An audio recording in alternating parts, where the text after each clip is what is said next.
Schools and Public Policy Committee. It is Monday, July 13, 2026. I hope everyone had a wonderful weekend. I know we had a nice weekend, but without further ado, I want to confirm that we do have a quorum. All members of this committee are here, and I wanted to see if anyone had any questions, comments, or concerns about the items on the consent agenda, that being the agenda for this meeting and the minutes for previous meetings. Does anyone have any concerns, corrections? I do not. All right, so without objection, the consent agenda is approved. We have no one here for public comment, so we will go ahead with the first item on the business agenda. Ms. Zorb, junk cars. I believe that was a action item from the previous committee meeting. It was, and thank you for bringing that back to the top. So I did some searching of emails, and I don't know if I said this before, but there was I feel like it was an opinion letter from our prosecutor, and I cannot find that because I know it would have been a very, very, very long time ago, and somewhere in there we changed email, and so I think some of the old emails are in the ether somewhere. So I can't find that. What I did find, though, was an email from Bill Knight, and it was, where did that go? He had made some recommendations based on Sharonville's junk car policy. And I did not have a chance to actually do a reconciliation between ours and theirs. So he just sent Sharonville's and Mount Healthy's. And again, this was, where'd that email go? This was from back in 2023. So even this email is 3 years old. So I say all that to say, I would like to ask Ms. Dugstein if she has heard from our new code enforcement officer, if he is having any issues applying any of the junk car ordinances that are currently on the books. Is he running into any issues? I'm sorry. I did not hear what you said. I was reading an email. Do you know if our new code enforcement officer has run into any issues holding people accountable to our current junk car ordinances? No, he isn't, but that is part of the zoning through Hamilton County, the model zoning through Hamilton County, so we'll relook at that then. I was actually trying to look for the email that you said that came from Bill Knight in 2023.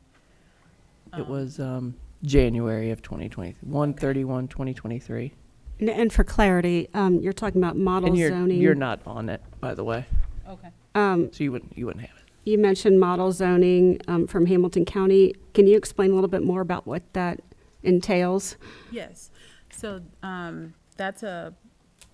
we need to redo our zoning, and our commitment administratively to the city was that we would go through Hamilton County, which is a free service, and they would help us with our model zoning. They have, the phrase comes from a model that they put out there throughout Hamilton County, which they have given to us. And then the code enforcement officer, Bill Knight, Scott Ritter, Chris, myself, Cheney, and the NRO, we're taking a look at that. Well, we have not yet, but we are at this phase of it. That's the long-term goal for us to together sit with the potential zoning, model zoning from Hamilton County, and customize it to the North College Hill zoning, looking at what we want to keep, what we want to update to bring that forward. Does that answer your question? It does somewhat. I don't understand, I guess, the connection between zoning and junk cars, because the cars would be in residential areas anyway. So I'm assuming that those would just stay residential. So how would that impact the junk cars issue at hand? Because what is identified in the process to identifying, so there's two ways that you need to identify what consists of a junk car. Like, for example, the police currently look to see does it have current tags, does it run, all of those things.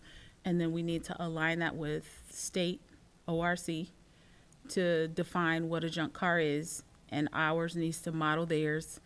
And then what's the process to identify a junk car? So do we let our code enforcement officer just set it up against a bunch of metrics? He puts a sticker on it, or our NRO puts a sticker on it or a ticket, and then go from there? Does it have to go all the way to court and against what Hamilton County thinks is appropriate according to their metrics, and kind of working together to put all of those in a compilation in our zoning to be specific to North College Hill? So that's Madam why Chair. the model zoning example from Hamilton County is important to us. I heard Ms. Curitan ask for the floor just briefly. For the people who don't know, Mr. Ritter is our prosecutor, correct? Yes, Yes. And Chris, again? Who? that is our magistrate. Magistrate. Got it. Thank you. Ms. Curitan? Thank you so much. Good evening, everyone. Just wanted to ask about Chapter 1194 in our charter that speaks to junk cars. It defines them. It talks about the storage and the abandonment, and even the notice of removal. Does the model that you're referencing for Hamilton County differ from what we currently already have that was established in 2017? It does, even at the state level. So what we're finding is that some of these updates have happened at the state and county level, and we have not updated within North College Hill. And so when Cheney and I last spoke about the junk car policy, it's very difficult to make it stick unless our legislation, our internal zoning all align with the state. And so our charter. Madam Chair. Sorry. Go ahead. I guess I'm confused with the ORC portion, because if we're a charter city and our codified ordinances list what a junk car, what the definition is, I'm confused Why does how it become relevant? Yes. Because when people decide to argue our tickets, it goes to Hamilton County. And then Why doesn't it just go to our magistrate? it does, but if they decide to appeal past our magistrate, then it goes to Hamilton County. But then Hamilton County should look at our codified ordinances, That's not always how it works.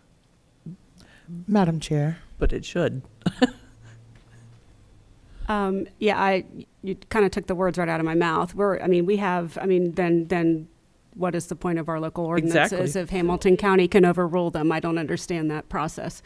Perhaps if we can have someone from Hamilton County come and talk with us and explain how the relationship needs to work, because I don't understand why we would go to the trouble of defining and codifying our home rule ordinances if another jurisdiction can decide that they're moot. Which is why we are working with Hamilton County to do the model zoning, because they have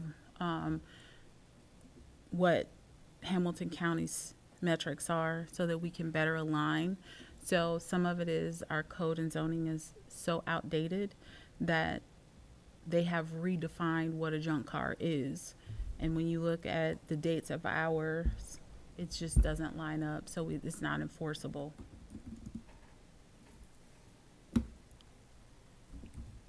All right, committee, I'm thinking that we need a further information in terms of how these types of ordinances need to align with Hamilton County. if that's the case. This ordinance that I'm looking at was passed May 1st, 2017, Chapter 1194 of our codified ordinances here in North College Hill. And from what I understand, Ohio law gives charter cities broad autonomy to determine how our local home community will function. So I guess I need Another more point. information. I think the committee probably needs more information in terms of how is it that we can say it's against our law, but then Hamilton County can say, well, not exactly. So that's, and I understand you said the model zoning and all of that. So that's where I need further information. I guess the committee would need further information from, perhaps we can have someone from Hamilton County come and speak with our committee and help us explain how that relationship works. Madam Chair, Yes. so if you guys want to reach out to Hamilton County and have somebody come, that's fine.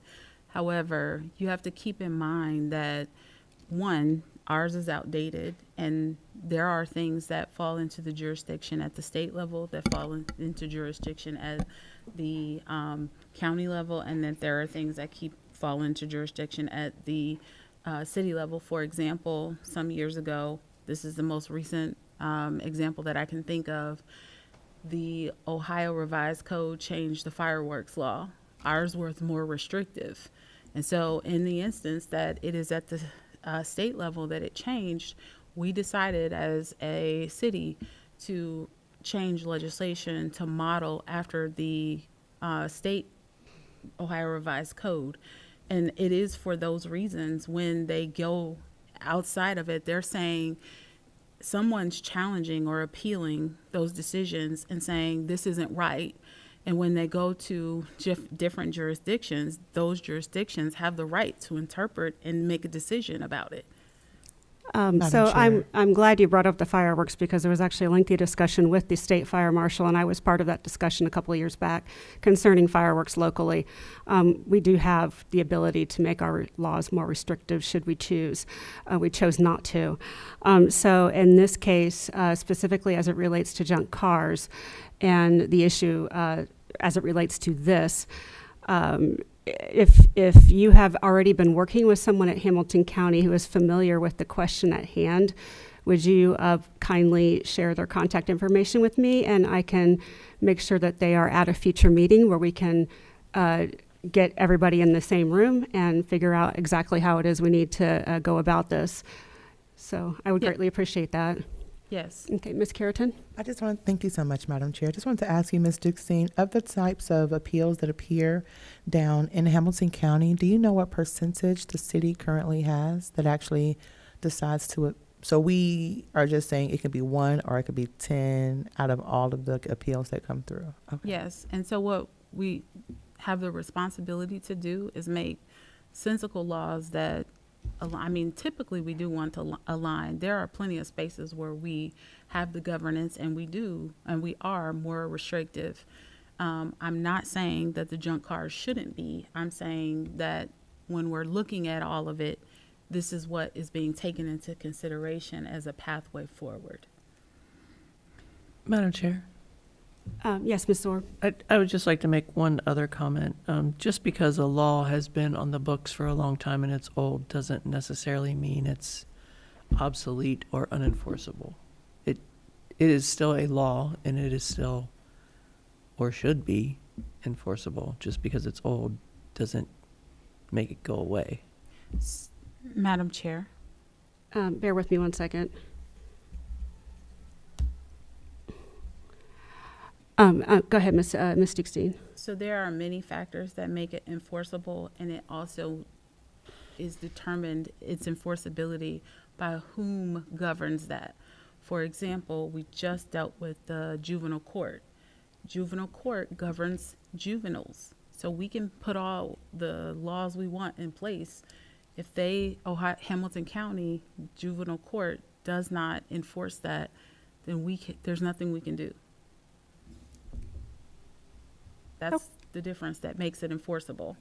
Right. So back to my action item to kind of help the entire committee move forward on this, if we could speak to someone from Hamilton County who you've been working with, specifically as it relates to junk cars, and get everybody aligned in terms of how we need to move forward with this.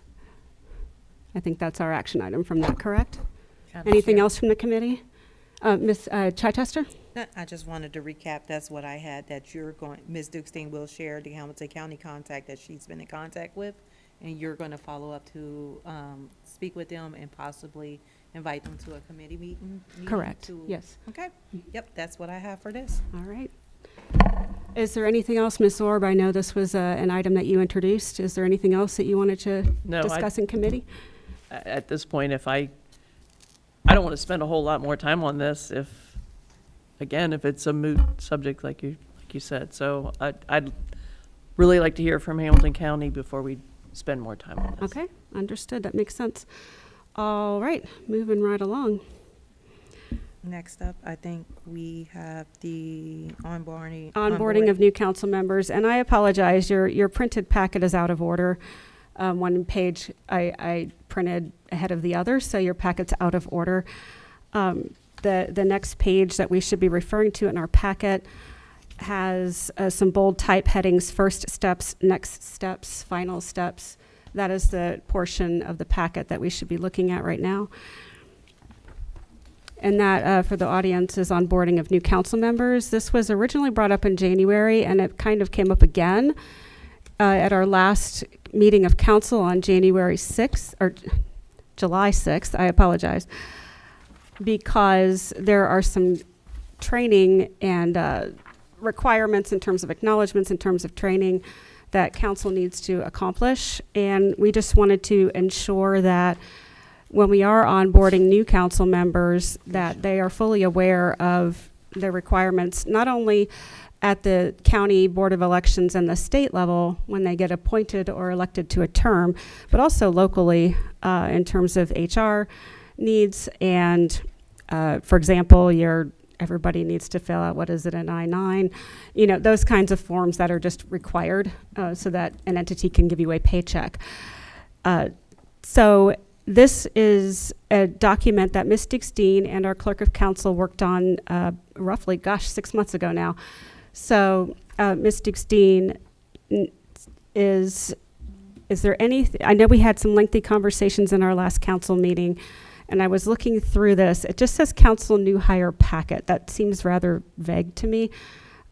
What is in the new hire packet? I'm sorry, I apologize. You were not expecting that question, so. That's okay. I put it together so I can vaguely remember. Actually, I have it on my computer. I can just look it up. But I know that all of the what's needed in terms of direct deposit, you can opt into au pairs is in there. Whatever your tax, hold on a second. Let me get to it.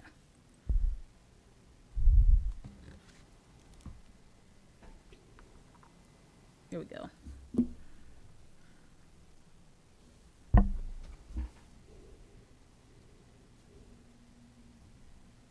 So it is your confidential employee information for your HRIS to be put into our system. It is your tax paperwork.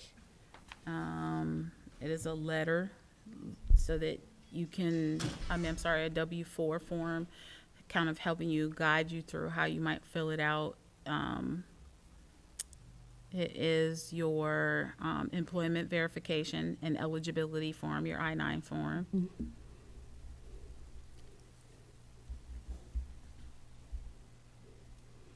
It is your statement concerning your Social Security, which is required by law.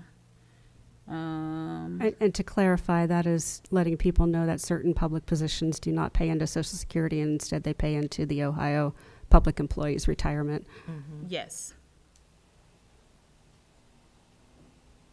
And then it makes reference to more documentation around section 117.04, the auditor and state system reporting and fraud, which is part of the training that is required.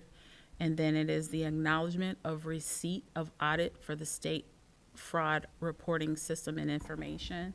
So I think I said this before, is the city's responsibility to make sure that the council members are distributed the state fraud reporting system information, and you have 90 days from there to take it, and then you have to sign. So this just says we acknowledge that you have taken it, and then the acknowledgement and the receipt of the policy, and I'm sorry, for you all, it's the charter, and then the OPERS document, if you choose to do that, and then that's it. And then with that email comes a list of links to your required trainings during your term. And the email currently is sent out by Human Resources. I send out the email, yes, because Poe wasn't here in January. He started in February. So yes, he will be sending them out past that. But I thought the hope was that Jillian would send it out. I wasn't real clear what council wanted to do. And I think that's what we kind of need to nail down, who's doing what here. I think as I look through this form, it's got a lot of really good information. Putting myself in the shoes of a brand new person who knows nothing about how any of this works, I think it would be helpful for me if it was week 1, do this, by day 30, do this, by day 60, do that. So it's kind of a timeline and a checklist of, I know it says first steps, next steps, and final steps. One thing we did identify that is not mentioned on here is receipt of the Ohio ethics law acknowledgement that we discovered. That's not on here. We need to add it.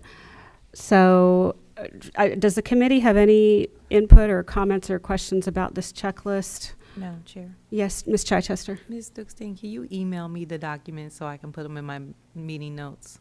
Yes. Thank you. And so with that, also the charter is attached in the email. The charter was attached. The council rules was attached. The directive, or the link to, not directive, but the link to Ohio ethics was in there, so that you all can walk yourselves through those processes. But I definitely will email that.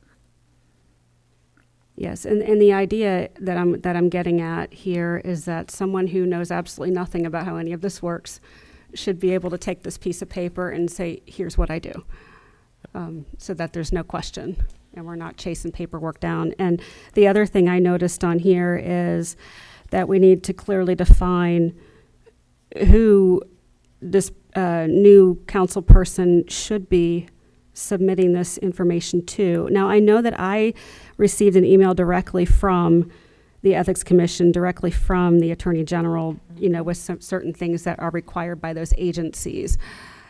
So that also comes from a secondary source, but I think it would be helpful if it's one thing to say, okay, I had the Ohio fraud training. Okay, now what do I do with that piece of paper? You know, so that's, I see Miss Zorb has, the wheels are turning. Go ahead, Miss Zorb. Am I that obvious? And it wasn't. You're doing everything but give me like sailing flags in the corner there. I could.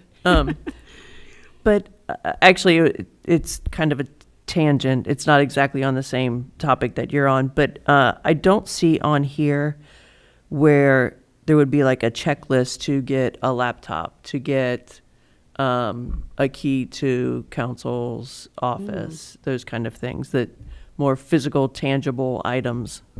So, Madam Chair, so you don't see those things because that's Jillian's list.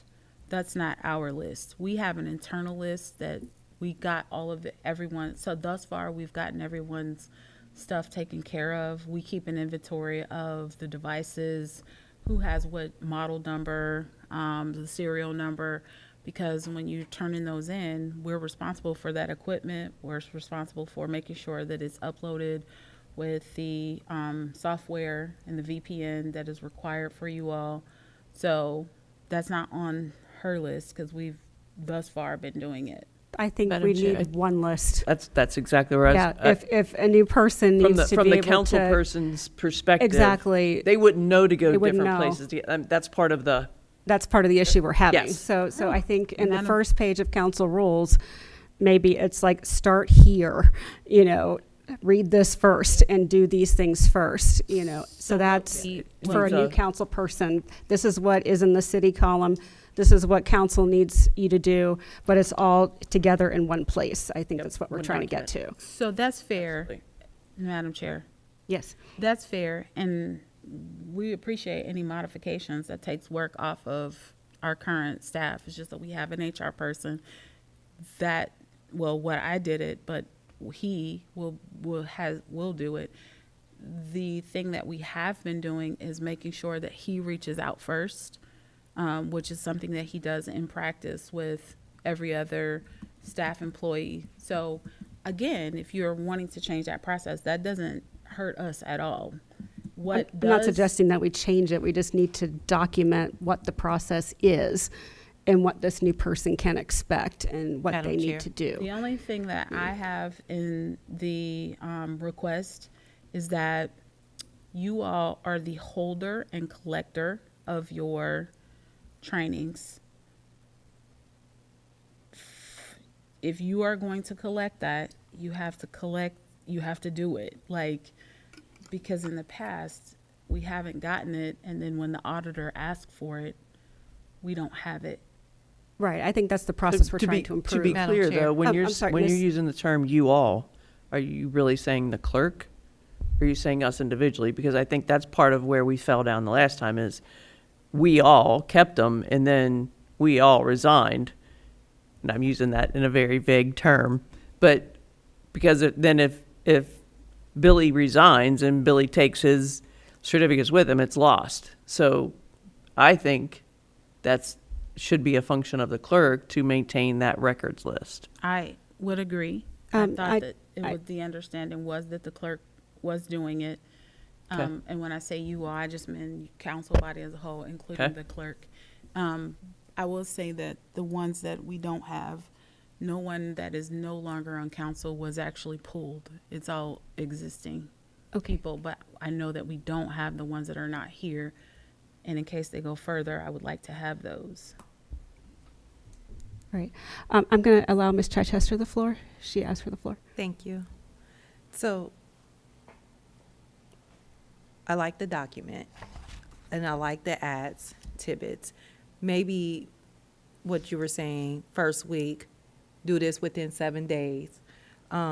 See administration, see IT, see this person for key, see this, directing them to the appropriate person. It doesn't have to change roles and responsibility unless we want them to, but then we could direct them to where they need to go to get those things. And as far as trainings, now that you've completed all these trainings, please take a copy or please turn this into your clerk of council by whatever 30 days or the due date is for each one. So that way it tells them what to do, when it's due, and who to check in with. And then I would say, as far as the clerk, whoever the clerk is at the time, they know these are the things you need to collect from these council members, vice versa, within this time frame. So moving forward, in 10 years from now, everybody know what the roles and responsibilities are.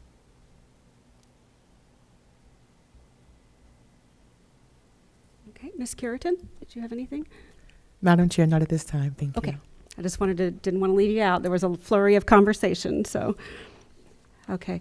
So, all right. So I don't think that we're having this exact onboarding situation happening immediately now. So why don't I take a stab at this with the clerk and come back at our next meeting, Okay. perhaps with a one pager, start here Mm-hmm. for a new council person, and we'll go from there for the next meeting, and we'll review. Is that cool with the committee? Yes. All right. Great. I have homework. I like homework. I'm a weirdo. Okay. See? All right. So next on our agenda, and I'm glad we're moving right along here, The policy for approval and submission of committee minutes, procedure for submitting agendas and minutes to the clerk of council. This has been hanging out here for a while, but again, this has kind of come up, and I figured since we're talking about council procedures anyway, this seemed logical to kind of piggyback that onto this topic of discussion. Frankly, I would think the easiest thing to do would simply be to copy the clerk when you're sending out your packet. Madam Chair, Yes, ma'am. should we wait to send them to the clerk for approval after Yeah, they're they'd have approved? to be approved. Because then The if there's a agenda. the agenda, so we're not talking minutes. Not yet. Okay. Yeah, so when you're sending out your packet with the agenda, Yes. just copy the clerk, I would think, and then, Mm-hmm. But the minutes from the previous one should be in that packet too, so you. well, the you are draft kind of- minutes, and then after they get approved, that's where the open item was that was next. So we don't internally, I think after they get approved, like for example, we just approved 3 months worth of meeting minutes today. Tomorrow, I will send an email to the clerk of council, says these three were approved, please go ahead and post them. The alternative would be to give the chairpersons access to the website, but then that's a training issue and a Oh. consistency issue. So I think it makes more sense to give them to the clerk. Madam Chair. Yes, Ms. Chichester? Yes, previously, I think we did send the agenda over. I used to CC the clerk, and that way they had the agenda for the committee meetings. And then once they were approved, and then you would forward them. Because if there's an edit that's made on council floor, we don't want them to upload the wrong minutes. Right. So we should send an email saying approved minutes like we just did these, since there's no edits. And I think the way council rules are worded currently, it's in a timely manner, which could be tomorrow, that could be 30 days from now. Really depends on how you look at it. So do we want to put more definition around what timely manner means? Yeah. To propose that to council? This is obviously going to have to go to council to be approved to amend the council rules if we decide to make this a council rule. But within 2 weeks, 30 days, what is a reasonable time think frame? We are 2 all weeks after approval. 2 weeks after approval. Mhm. What does the rest of the committee feel? Madam Chair. Yes, Ms. Carrington? 2 weeks sometimes is subjective. I think putting an actual time frame, 14 days or 21 days, then there's no loophole in that definition of 2 weeks. Okay. Ms. Chichester? That's, That sounds good? yeah. Let's throw a dart at 2 weeks, to 14 calendar days.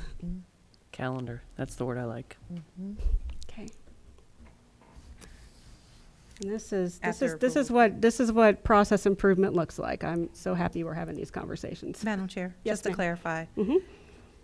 agendas will be CC'd when the packet sent out Yes. to council. Mhm. Minutes will be 14 calendar days after approval. After approval. Sent to the clerk. Yes, ma'am. Absolutely.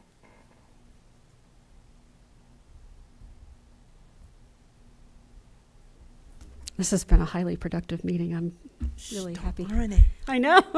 Madam Chair, Yes. just one more piece on Sure. this topic. I recommend that when we are sending our final documents to the chair, that we actually not have them in Word and that we do them in PDF. And the reason why is that at any time if the documents are ever transmitted and someone gets them and they can edit them, that potentially presents just a little bit of a gap in transparency. And so I recommend that everything that we send is in PDF because it is the final version.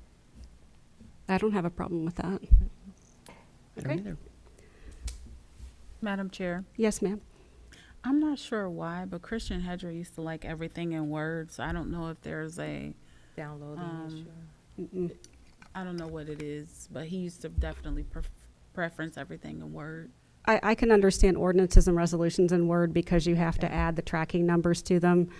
But in this case, this is a finalized document, so I'm thinking that PDF should be fine because there's really nothing further that the clerk would need to do to the document after it is submitted to them. That's fine. I just was telling. Yeah, thank you for that. No, I appreciate that. Normally, that's the case. Okay. Okay, anything else on this topic? All right.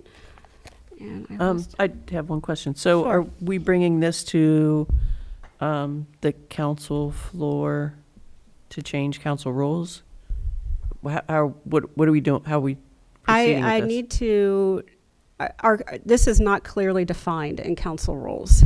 Okay. It's there, but it's not clearly defined. So I'm thinking that, yes, we should bring a modification to council floor. I guess the question for the committee then is, do you want to see the draft ahead of time? I mean, obviously it wouldn't be the day of the meeting, but you know, we if there's specific sections of council rules that intend to be modified, do you want it to come back to committee one more time, or are you okay with presenting it to council floor right away? Ms. Kiraton, I see you shaking your head. I'm not sure which one that was an either or. Yeah, actually, I am okay with moving it to council floor. Okay, council Yeah. floor. Ditto. We okay with that? All right, Yeah. cool. Let's do that then. I put 8-3 so I remember. All right. All right, Ms. Kiraton. This is the next item on the agenda. Public Information Officer. Some cities refer to this as a communications coordinator. Can you explain kind of the background of this? This was introduced, a topic introduced by Ms. Kiraton. So I would like for her to kind of explain where she's coming from with that and what her thought processes were. Absolutely. Thank you so much, Madam Chair. And so this idea mimics quite a few other cities that already have this in place. As you mentioned, the title does vary, but more so, this person is a representative of the city working hand in hand with our police department and our city's administration to provide, I want to say pressing and urgent, but more so critical information to its constituents and to the city. There are times in which there are things that are happening in North College Hill that could be potentially time sensitive that needs to be submitted out. Now, I'm not saying that we're going to use this solely for Facebook, which is not the only method of communication the city uses, but I'm thinking that we would expand on this to utilize the digital platforms of the app that the city formerly had, which I can't recall the name at this My time. City Pocket. Thank you, My City Pocket. And with that, if there is ever a time, like for example, I believe it was in 2024, the power went out for a number of days in the city and that there were ways of communicating. And so it's just a way to get pressing, urgent information. Not everything needs to be pushed only on Facebook and or on the city's website. Just a method in which this person will be responsible to communicate the important information to the constituents. Okay, thank you. And just to, I appreciate that description. And just for clarification, previously when the city had sensitive, I'm going to say time sensitive, but also sensitive subject matter communications that need to go out, we didn't really have a person to find who, and so I often assisted the mayor with those types of communications just as recreation director, but it wasn't really my job, you know, and you really need someone who understands and can be devoted to, and it doesn't need to be a full-time job per se, but just this bullet list of manage the city social media accounts, draft and issue public statements on behalf of the city as directed, assist with responding to media inquiries, coordinate writing, editing, and distributing of the city newsletter, work with administration, council, directors, and chiefs to ensure accurate and consistent messaging, assist with communication needs during issues or incidents affecting the city. I'm imagining you mean like crisis communications. That's correct, yes. Okay. And other cities, I did in a previous meeting packet, pulled some descriptions at other cities and villages. This is obviously some new territory, so I'm not expecting anything to be fully resolved with regard to this specific idea today. It's just, I did want to give Ms. Kiraton some time to kind of explain what was going on with that. And I will hear from the rest of the committee here in just a moment. But historically, this has been a side of the desk type of task for someone in the city. And it might be worth it to consider whether we want to formalize this in some way. So I'm just throwing that out to the committee. I did hear Ms. Chichester next. Yes. This sounds great for a communication piece, but do we check with our finance manager to see if it's within our budget to be able to? Because I know there are some things we're looking at for our budget to create a new position and having another employee, those things on the back end. It could be employee, it could be 1099, because it seems to me like it's more of an ad hoc. Yes. Yes. So So- obviously, we would have to take all that into account. This So, would be. right, the type of salary, because this person is going to be privy to information and things, so I'm just curious, did we cover that salary range yet? No, or- this is brand spanking new. Okay. This is brand spanking new. For comparison purposes, I know that Miss Flom in Springfield Township is their part-time communications coordinator. She handles all of that stuff for them, in addition to managing Arts Connect. So she's got two, Dual half and task. half. She divides her time. But Miss Curitan, I think I heard you, Miss Sorb. Did I hear you yet, or are you just noodling? I'm noodling. Okay. I'm almost wondering if, because I kind of like where you were just alluding that someone in Springfield is township it's a part-time job. Mhm. And I even wonder if it's even that. It might be a quarter job, not may even a be. half job. I don't So I remember. I guess- spoke with her at length before, but it was about a different topic. But I know that that's one of her hats that she wears. And I guess that's kind of where I'm develop going a is publication schedule, and you got things I wonder that if come this out is each like year.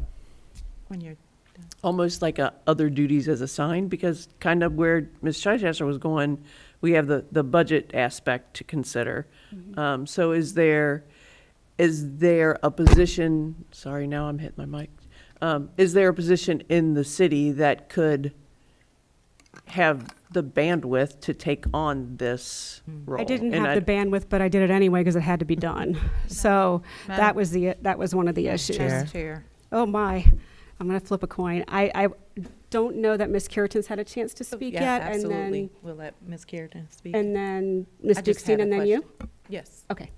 Thank you so much. And so you're right. Springfield Township has a person who runs their Arts Connect, and this person is dedicated to all their spaces for their socials. In fact, the Springfield Township's police department does not have their own independent page. Everything runs through the city. I found that to be quite interesting. The township. Yeah, the township, excuse me. Yeah, so I found that to be very interesting. However, I believe that if we want to look at the finances, I don't think we're there just yet, but I do believe that if we're looking at a person who's PRN, I don't think we have that many crises or that many urgent messages that need to be pushed out. I do believe, though, that this space is necessary because it boils back down to communication, transparency, and making sure our citizens and our residents understand what's happening, not just the good and the fun stuff, but like the space for Rita. Our finance director is pushing a really good project for Rita, and so this additional space will allow those who are on socials, and again, utilizing the app. I'm not sure how much the city's cost was for the app. However, I would love for us, and I'm sure we can talk about that another time, but I'm just looking at ways that we can improve our communication as a city. Right now, I believe that we are missing the mark significantly for a number of reasons. And so I think it's now time for us to take it up a step, take it up a notch, and find out ways. And if we want to utilize someone who's already existing, however, I do believe that enhancing our city would allow us to have someone who is proficient in communications, a person who's proficient in socials, a person who's proficient with getting the message out and has the ability to know when it's delivered properly and when it's not delivered. Because if you're pushing a message out and they're not getting it, then that too presents another problem within itself. And it's time consuming, right? So, and I know that, when you're in an executive position, normally you've got higher, you're when there is something going on that requires, something to go out, you're dealing with staffing issues, you're dealing with the public, you need somebody else who's crafting, who can do this part. So I know you were next to speak, and I think then you and Ms. Chichester were after, so. So looking at this internally and assessing or actually having very in-depth information as to why some of the things are working or not working, Ms. Curitan, what do you believe is causing it not to work? Do you think that it is the void of not having someone in this role that is causing it not to work, or do you foresee other factors? Madam Chair. Yes. So, Ms. Dusing, I don't believe this is the appropriate space. I believe what we're talking about now is the ability to correct a lot of it. We can begin to talk about why things are not working appropriately, and we can be here for 2 weeks, 3 weeks, 2 years. What I'm looking at now is what's been already identified, how we can level up. And just because we create a public information officer does not indicate within itself that everything is broken. But again, if we're looking at our neighboring cities, Colerain Township, Springfield Township, and you mentioned other areas, I think you've mentioned Woodline at one point, these cities and townships already have this existing. So I think it's more so our opportunity to show that North College Hill is improving. But again, it's not meaning that everything is flawed. It's just a better way of doing it going forward. Madam Chair. Ms. Chichester? Did you have a follow-up? I don't I want to did have interrupt a the follow-up. conversation because my question will take us to another level. Okay, one more, and then we'll move on to the other rabbit hole. So the reason why I asked about assessing why the need and figuring out what we're missing as a city is because you can assume that what is needed is another employee, when actually there are the skills in-house, similar to what Ms.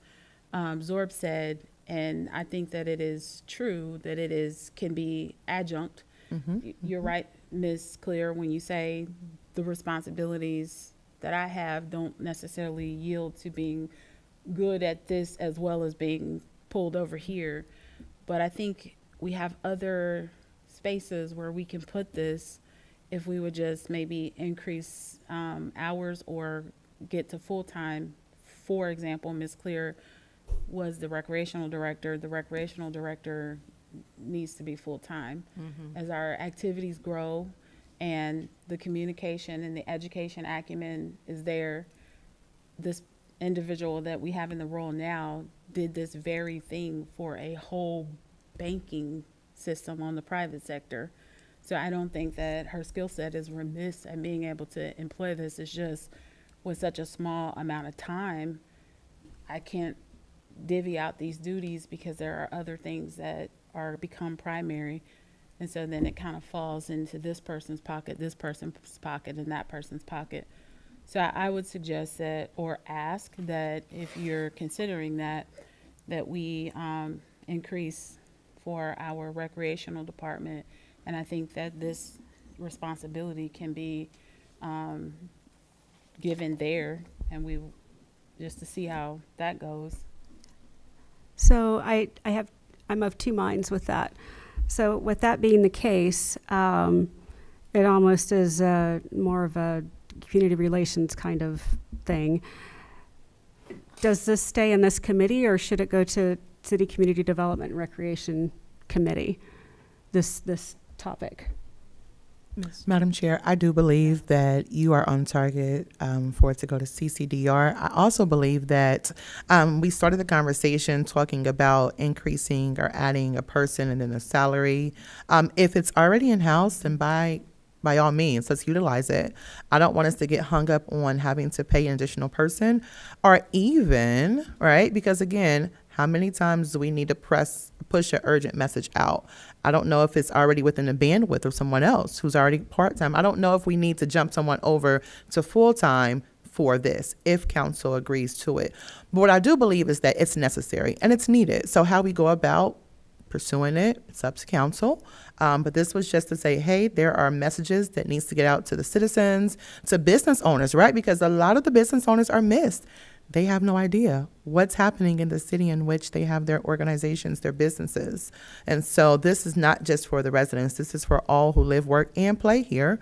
And I think that it's just a level up for our city. I do believe, though, that it's not always, like I mentioned, we don't always have to reinvent the wheel. Springfield Township does it well. Colerain Township does it well.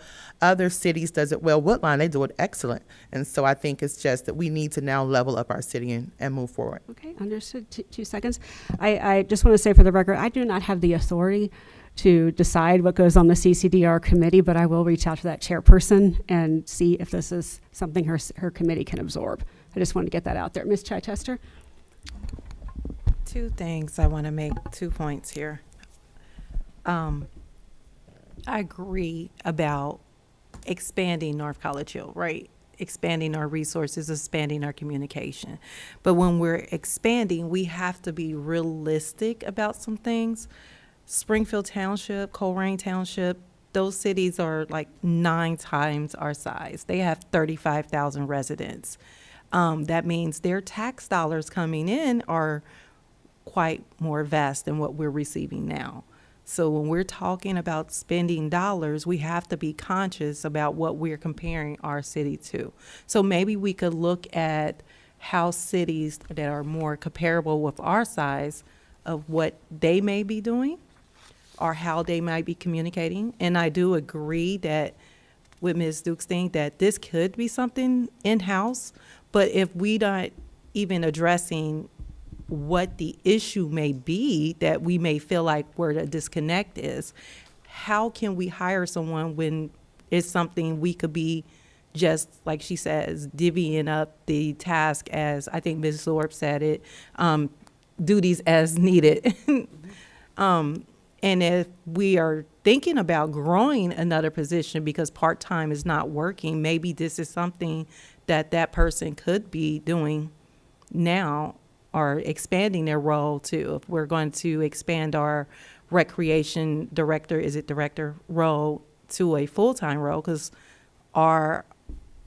There's our- weighted costs with that as well. Yes, no, I'm saying if we are already looking at that because of the things that are expanding within the city, all the activities and all the things that we are expanding, because we said we want our city activities to grow, that means that role is growing in duties and responsibilities. If we're already looking at that, then maybe we can look at that going into that as well as a factor before we even get on to the bandwagon of creating a role, creating salaries, creating insurance, of those things. And I think this might be a budget and finance conversation first before we put it into another committee, or maybe we can even have the conversation at another time with identifying what's not working, right? First, we got to identify what the problems are.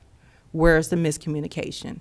Where can we improve? Then if we can improve, or if we can't improve, or we are addressing that the issue is a staffing concern, then we could look at expanding roles or hiring the person. But let's identify first where a disconnect may be before we move on to such drastic measures. Okay. Well, I think that's reasonable, and I think in terms of next steps, defining what the tasks are, because I don't know, to Ms. Zorb's point and to everyone's point really, Ms. Dukestein, what are the tasks? Where was the gap? Where's, what is the functional need here that we're trying to meet, and get our arms around that. Mm-hmm. And then either way we go, we're going to be making someone's workload more than what they were originally hired on to do. So that is it's a conversation that needs to happen. We need to be very intentional about it, though. It can't be just like, hey, you're in charge of this now because on your resume 10 years ago you did newsletters. So we have to be very intentional about what it is we want to see done. And then where should that live, and how much is it going to cost? Does that sound reasonable? That's Yes, fair. All right. absolutely. Madam President, All right. Yep. I've got just a just few got more one- minutes, and I have one more topic I'd like to introduce. So go I just ahead. got one real quick Sure. add. I was just gonna say part of the part of what will help this is we are revamping the website and getting it more user friendly. We get a free upgrade next year. They're actually going to do it. They're gonna early start for this us year? because Okay. we were complaining about it. So some of this will be solved through that, which is why I was saying, how do we remedy this? Because we're looking at it, and this is a part of. I knew that was coming up because I helped manage that project 4 years ago. So yeah. So yeah, I know that we get through our subscription, we get free refreshes of the website every so many years. Yes, Yeah. and they agreed to move it up for us because we were having so many issues. All right, is there anything else on that before we put it to bed? I have my homework, next steps. Okay.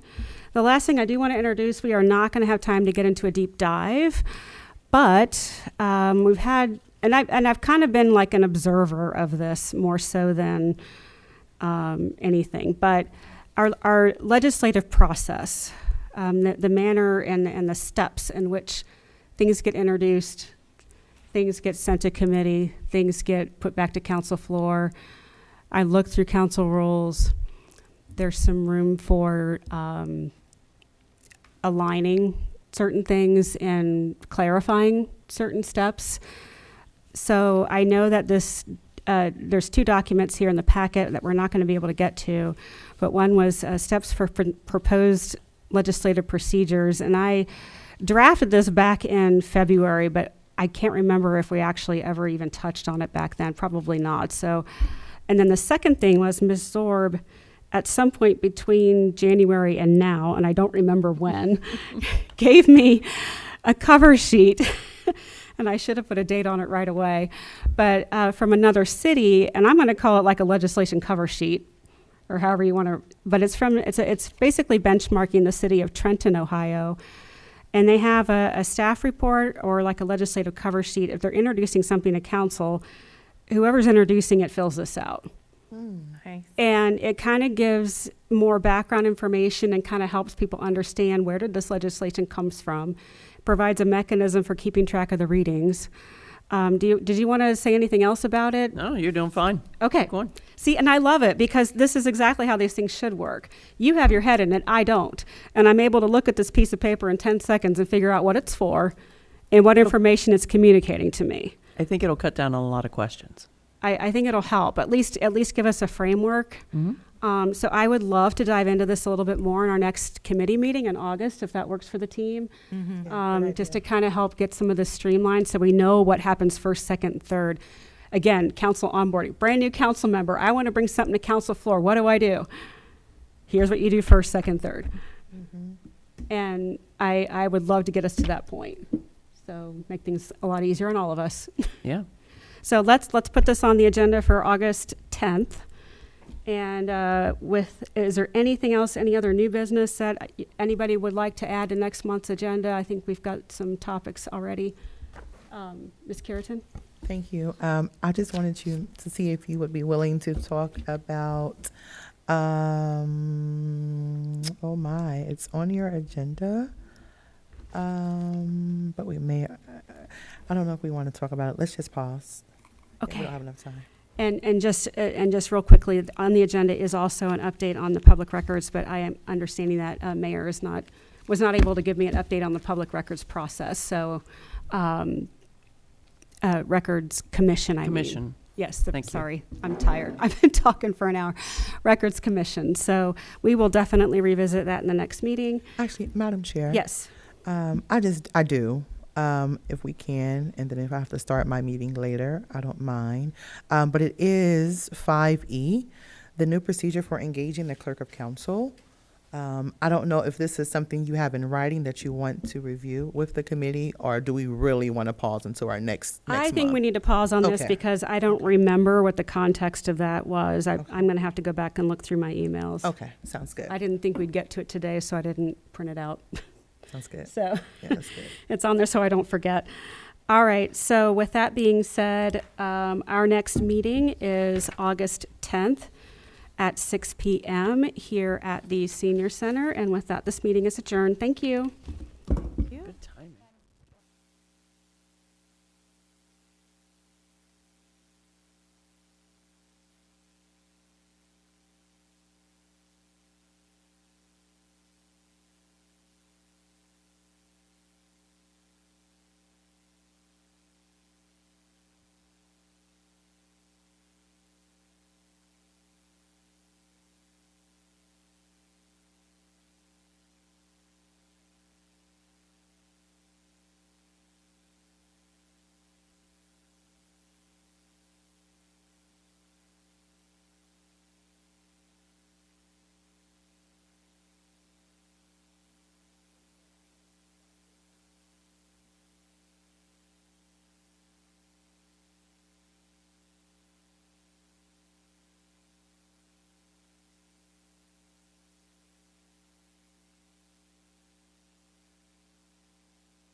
And we are the Public Safety Committee. I see Ms. Zorb is present, Ms. Clear is present. We are missing our Vice Chair, Brandon Davis. And so first want to ask for the committee, are there any opening remarks that you want to share? I think not. If not, we will move forward. Have you all had a chance to review the 6-8 meeting minutes? Are there any questions, modifications? I have none. I got Miss Clear's old microphone, though. We need Okay. to put the really squeaky one on the podium. All right, no worries. Moving forward, the June City Administrative Report as it relates to police, fire, and code, and I believe that we just received some information. I don't think this one for Madam Chair. code enforcement is in the packet for the administrative report, and I do not believe that the 2026 Police Mid-Year Public Safety Report is available as well. But if you want to just kind of take a look at this report, this mentions from our interim police chief that criminal offenses have decreased by 11%. Arrest, and this is a comparison between 2025 and 2026. Arrests have increased by 57%. Citations, have seen a 107% increase. Warnings, a 59% increase. And then calls for service, an 18% increase. And so, because we just received this, I don't know if you all have any questions about this document. Take a minute and review it, and if you do, we can come back to it. I want to also take this time and to welcome a couple of new people into our city. So glad to have you. Go ahead and introduce yourself. I don't want to mispronounce your last name. I know your first name is Mike. Just tell us about yourself. And Michael Tassiello. I'm the director of Public Works. Public Works is kind of new to me. I've been taking care of maintenance since 1994. So I've been taking care of buildings and properties. So it's basically the same game, taking care of personalities, taking care of property, and making things look nice. So I'm basically trying to make a lot of changes here and trying to be more efficient and make the city look better and be more safe. great. It's a pleasure to have you here, Mike. You mentioned that you're looking to make some changes. And of course, this is not an interview. You're already here. Just curious to know what kind of changes you'd like to see in North College Hill. Everything needs to be done on a monthly schedule and a weekly schedule. So previously, everything was kind of like off the cuff. So I'm trying to make everything, the hotspots get done weekly, weekly, monthly, blah, blah, blah, so on, so on, so on. Okay, Yeah. great. Has to happen. Also, we started our summer schedule since I started here. So we've been working 6:30 to 2:30. When did your summer schedule start? June 8th. No, that's when you started. Oh, it was started before I got here. That's the time they were coming in and leaving. Okay. I'm sorry, could you say those times again, 6:30 to, Well, it used to be 6:30 to 2:30 before I got here. Now it's 6 a.m. to 2:30. Okay. I'm not sure why we're focusing on that, but if it works for you all, that's good. Ultimately, anyone who's working outside, inclusive of our code enforcement, police officer, firefighters, and anyone who's serving the city, we appreciate that. And if you have to modify your schedule because of this heat, like my kids are like, Exactly. Mommy, it's so hot. So I completely understand whatever makes things work suitable for the department and for the team. Is there anything else that you want to share about yourself, about the city of North College Hill? Maybe a fun fact? Well, the Juneteenth celebration, I got to know a lot of people.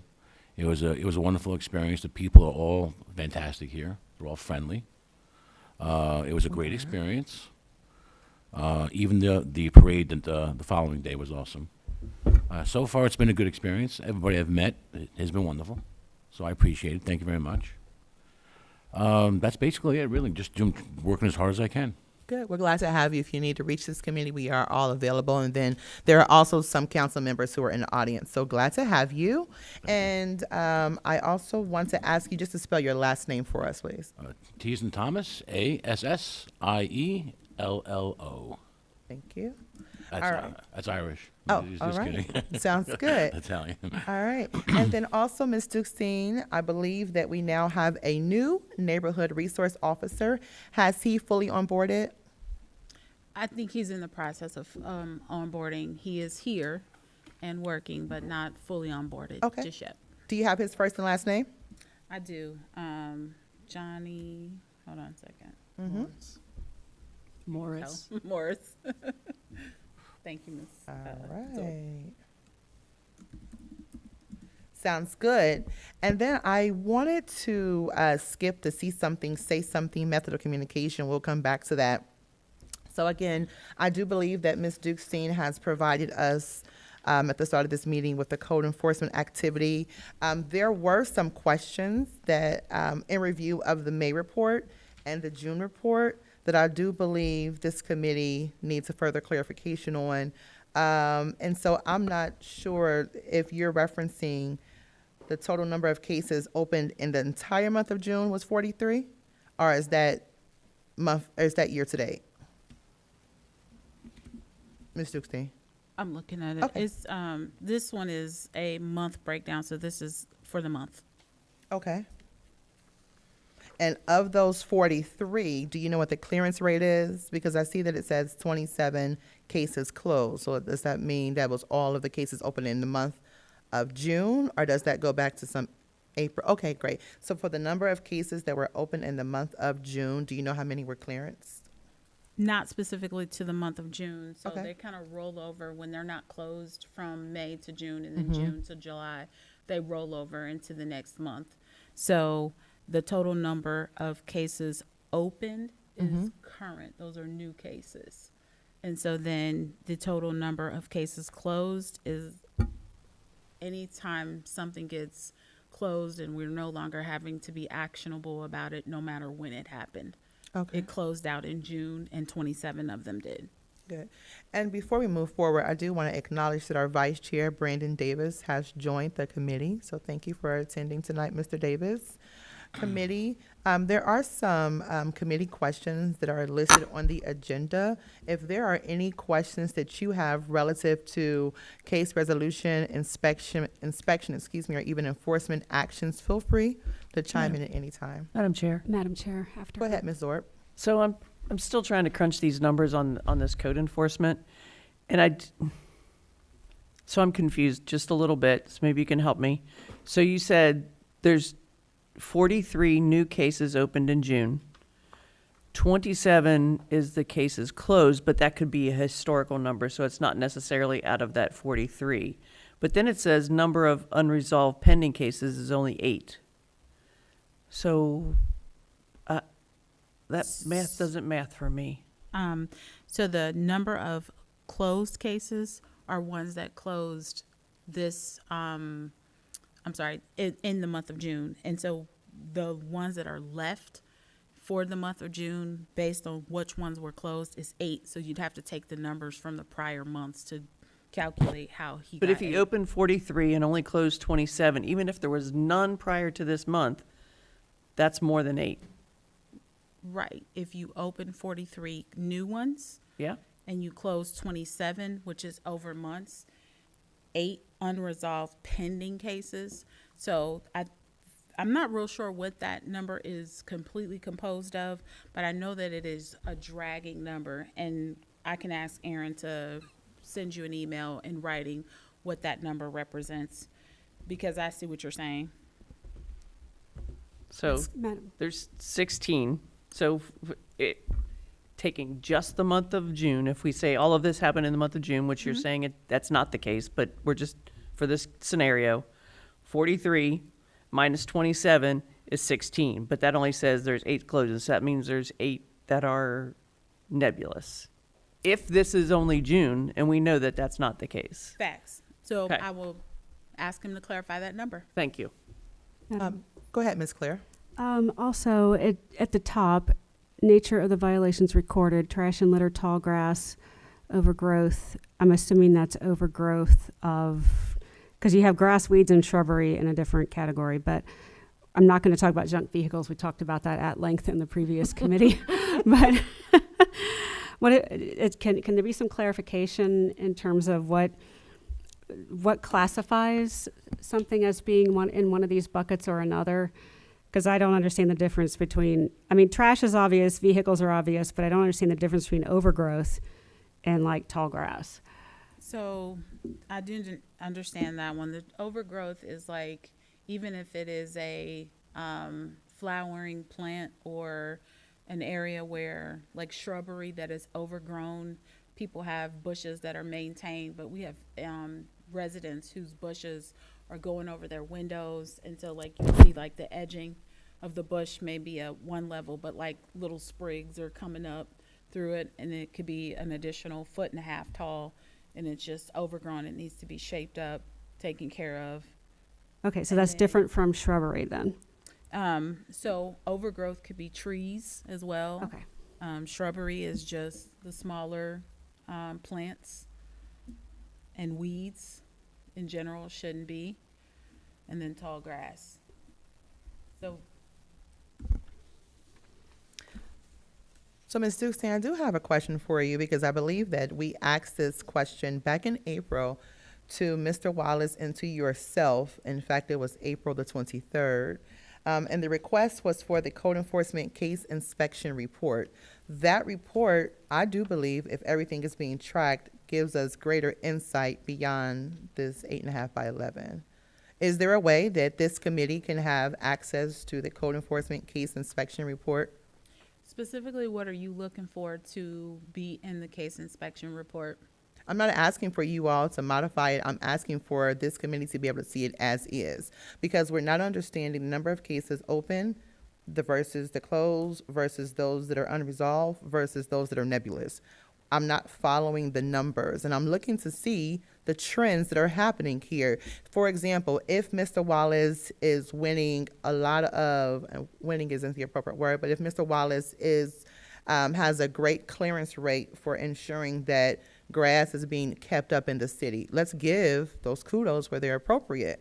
However, if there are a number of cases in which Mr. Wallace is equally struggling to close cases due to trash or litter, whether it's for a business and or a residence, then we want to ensure council has the eyes and the ears to be able to make legislative decisions towards that. So I do believe that this piece of paper is not as helpful as the enforcement case inspection report. That gives us a full viewpoint of what's happening in code. Is there a way this is requested previously in April?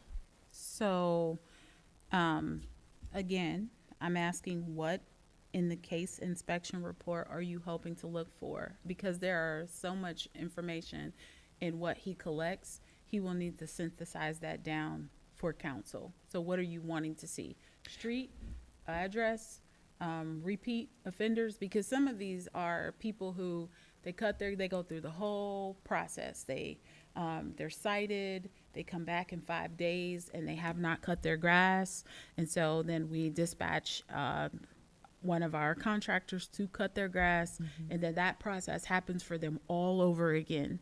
So there are repeat offenders. I'm just trying to understand what you want to see so that I can make sure that he captures that. It was actually recommended by Mr. Wallace that council has this document, or I'm not sure if it's an Excel document, if it's something that you have in your software. I'm not sure if we can do a VLOOKUP and find additional information. I can't tell you that Ms. Zorb or anyone else in this committee, Ms. Clear and Mr. Davis, would look for the same thing. But for me, if Mr. Wallace is sharing with me the number of cases opened for the month of June, then I want to look at what are our, how are we trending, right? If this is something relative to grass, are we still repetitively addressing the grass issues, or have citizens caught on?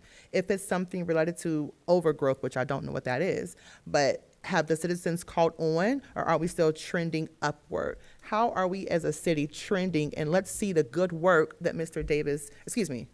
Wallace is performing. So what you're asking is you're wanting to be more specific of what these total number of cases opened represent? Like what specific numbers like is Madam there. Chair. No, I'm just want to get in line. Go ahead. Go ahead, finish. Because I have to have specific information of what you're looking for in order to make sure that he produces that in a report. So if you have total number of cases open, you're hoping to see how many of those were grass, how many of those were overgrown. So overgrown would be those overgrown trees, anything that is extensively overgrown. Something could be wrong with shrubbery. So I don't want to necessarily only put shrubbery in the overgrown category, because shrubbery could actually also be dead and it needs to come Yeah. up. So Yeah, inclusive but not limited to, right? Okay. Yeah, so I think just having a starting point of seeing this report, and then we may say next month or the following month, we want to see a little bit more of the quantitative data. And then the following month, it may be the qualitative data. But I think just getting the ability to see the data is really where we're at. Go ahead, Ms. Clear. Similarly, yes, I think this is coming through, is this through the GovPilot, the report of concern tool that he's using? yes. Yes. Okay. Oh boy. So the last time I had a demo of that was a while ago, and so I think for me, in order to be able to make decisions that would help enable him to be able to enforce and get some of these things off of the dashboard, I need to understand not only other repeat offenders, but also what is it that we're having the most difficulty enforcing, and is it something, to her point, that if we had some of the data, maybe in an executive summary or a chart or a trend report or something like that, that would help us understand this is the pain point, and maybe it is, a staffing issue, or maybe it is a legislative issue, but that helps us make decisions in terms of how can we help you, get these problems resolved in our community. So that's where my head's at. I would like to see, the total number of cases over, how many of these are carryover? How many of these are carryover that have been carried over for more than like 90 days, right? You know what I mean? What are these things that have been hanging out here that we're struggling to get resolved? And is this something that council would be able to do something about to help our community? So if I can answer Ms. Clear. Yeah. Yes, you can. Go ahead. Okay. So just to clarify, which is why I'm going to ask him about the 8 unresolved pending cases, because there's only a certain number of these that would be carryover documented in this, because grass, trash, litter, we remedy those.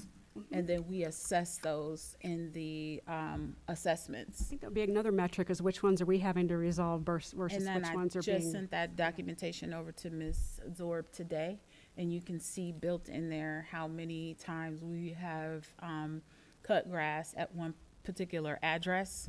But some of these go over to mayor's court, whereas some of these don't. The end result for trash and litter is on a piece of legislation through council that we put liens against their property and their taxes. So, Ms. Dustin, do you know how many properties were inspected in the month of June? No, I don't. Okay. Do you know how many citations were issued in the month of June? Excuse me. 43.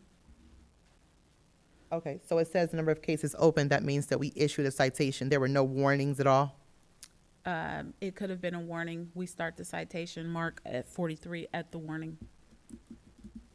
And the life of that warning is dictated by how the resident responds to it. And do you know if there's an update on the coordinated efforts with Mayor's Court? Yes, so we just sent over a bunch of, we had to send over vacant properties. So again, the trash and the litter and the grass ones, they don't go to mayor's court. They go to you all, and then you all assess the or vote on the legislation to be able to assess it at the Hamilton County level. Okay. The only ones that go over to mayor's court are those that are property maintenance issues, like gutters down and commercial property maintenance issues. Okay, great. So within the next 7 days, I would say even by the 20th or the 21st, would this committee be able to receive the enforcement case inspection report from you and/or Mr. Wallace? So that would be Mr. Wallace, and I'll definitely ask him to produce that, but I Okay. don't know the timing. But we'll respond via email either way. If it's greater than 7 days, then can you just let me know, then I can let the committee, or you're welcome to let the committee know that if the time frame expands to 7, if we need to go to 14 or 21. Okay. Okay, great, thank you. All right, committee, are there any other questions relative to code enforcement? All right, moving on. I was hoping that we would have someone here from PD, but it's okay. I know they're working many, many long hours, so we totally understand that. However, Ms. Dukestein, I am going to see if you know the answers to a couple of these questions. Last month, Chief Cheney shared with us that there were going to be some blitz that were going to happen in June, July, and in August. Do you know if those June blitz occurred? They did occur. Okay. Do you have the If I'm not mistaken, it's in this report, but I have some specific information about the blitz that I can probably share. Madam Chair, real quick. Yes, go ahead. Is it possible for them to put a report date on here? I know it says June police report. Is that as of the 30th, I assume? It says June 2026, but the report itself is not dated, so I didn't know. I'm not sure if it's the 30th or whatever. Because date he I pulled know the sometimes numbers. the periodic year is different from the calendar year, so I just want to make sure. So this is Okay. a mid-year report as of June, so I don't know that it includes all the way through June 30th. Okay. I just for clarification. That's actually a great Because clarifying that gives me a point in time when I can start. Actually, the first line says, I'm sorry, the first line says the month of June underneath it, and the first 6 yeah. months of 2026. So I can safely assume that it's through the 30th inclusive. I don't know if you can safely assume through the That's 30th. that's what I'm getting I at. can So say- if that would But be the third helpful. paragraph would say during the month of June, which would suggest. Right, the but just as a matter of reference, if the report could be dated, that would help me. That's all I'm trying to say. So, thank you so much for that, Ms. Claire. Ms. Dukestein, is there a way equally that we can have this document in our email versus just receiving it at the start of the meeting? I'm not sure when you received it, but it will allow this committee to prepare to start. Ms. Dukestein? I'm listening. Oh, okay, I'm sorry. If we can have these documents prior to the start of the meeting, that allows us to work a lot more efficiently as a team. So do you have those stats? Or are you suggesting that the stats listed at the bottom are part of the blitz? I didn't suggest that those stats Okay. are a part of the blitz. What I said was I may have some updated Okay. information as it related to the blitz. Okay. I will give you a second to pull that up. And what we're looking for specifically is to know, A, the trends, B, where does our PD believe that we should move forward for July and for August in the same spots and are moving around? And then C, if we know the citations, yeah, I don't see anything here that talks about that. I'm prepared to answer your Okay, question. go ahead. So the potential blitz for North College Hill are June 23rd and 24th. And as a result of that blitz that was performed from 8 to 4, there were 27 citations. They will combine all of the blitz. There is a blitz coming up in the 14th and 15th. I'm sorry, I don't know if they want us to say those dates publicly, but then there's 2 dates in July and 2 dates in August. And so once all of the blitz have happened, then they'll combine the results of those blitz. So, right, I don't think they want you to say that out loud, but can we go over June one more time? You said June 23rd and 24th, it was 8 to 4, and there were 27 citations. And do you know what those citations were for? I don't. Is there a way that we can have that data I think as well? that we can, which is what I was saying. They combine that data, and that data is broader than just us compiling that data because we're getting help from the outside. Mm-hmm. And so at the end of all of these, they will combine them. Okay. And so we will probably likely have that for September. Okay. What I'm looking to discover more so is the Blitz in June. I'm sure that they are HCSO and NCHPD are looking at that data to determine if they need to do like the extra blitz on it, or if they want to keep it that same pace, or if something else needs to change. They're not just saying, hey, we've done it, we completed this task in June, let's just redo it in July and then redo it in August, correct? I don't know that I agree or disagree. I don't Okay. know the answer to that. What I can tell you is that the Ohio HCSO Traffic Division puts out dates for us to sign up to be able Okay. to do it, and how they compile that information, I'm not sure of. Okay. And then I am going to ask you one more quick question relative to June. Do you know how many officers, how many sheriff officers did we have and how many NCHPD officers did we have that were part of this blitz? For the June, I don't know that. Okay. All right. So these are the questions that potentially we can have at the end of the cycle. Yes, I would say it varies based on probably whatever they're trying to collect. I think the best time frame to give that data would be again in September, because there are 2 more dates for July and 2 more dates for August. Okay. And then one more quick question for you on this. Now I'm thinking the financials of this, right? Are we able to collect the dollars for those citations, or does that go to the county?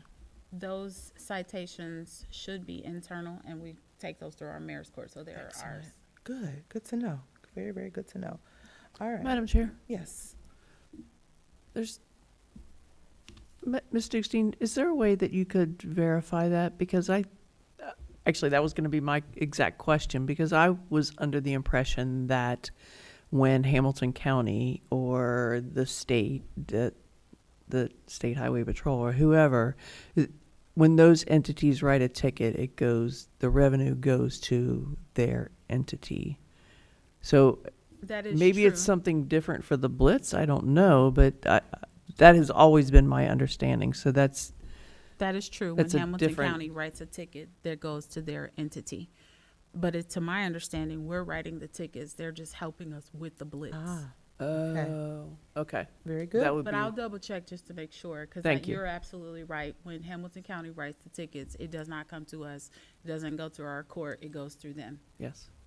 So to piggyback on that, there was, I don't know, maybe 3 weeks ago, 4 weeks ago, not sure the exact time frame, there were 2 sheriffs that were sitting at the golf course and at 1500, and they were pulling people over and writing tickets.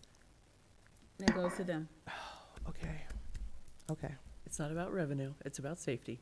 Well, it's about revenue as well, because we don't have a lot of money. So yeah, if we can build our revenue as well, for sure, and the enforcement. Madam Chair. So I do have a comment to follow up on that. You're right. It's not about revenue. It's about safety. But they do pick times where they come. Anybody that falls within the Hamilton County area, you actually don't see them here very often because we do have our own police department. So anytime they come, they're coming to kind of just visit the area to make sure that everything is in safe conditions, if they can help out.